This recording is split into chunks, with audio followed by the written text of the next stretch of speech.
Hello everyone, TechRich here, and I'm here to tell you how to solve the issue with Windows Hello where it says, sorry, something went wrong, please sign in with your PIN, password, etc.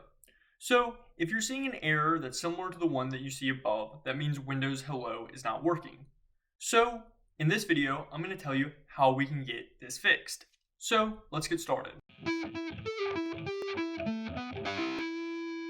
First thing you're going to want to do is you're going to go to your search bar and then you're going to type in Device Manager.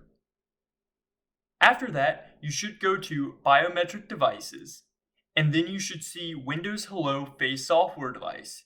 Here it will either have a red X, an orange/yellow little sticker, or as you can see here, a black asterisk.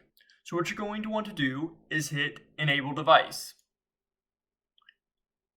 Now it's enabled and Windows Hello should be working. If it's not, you might need to restart your computer. If that does not fix your issue, you might need to go to Cameras and then enable your camera driver by doing the same thing by hitting Enable.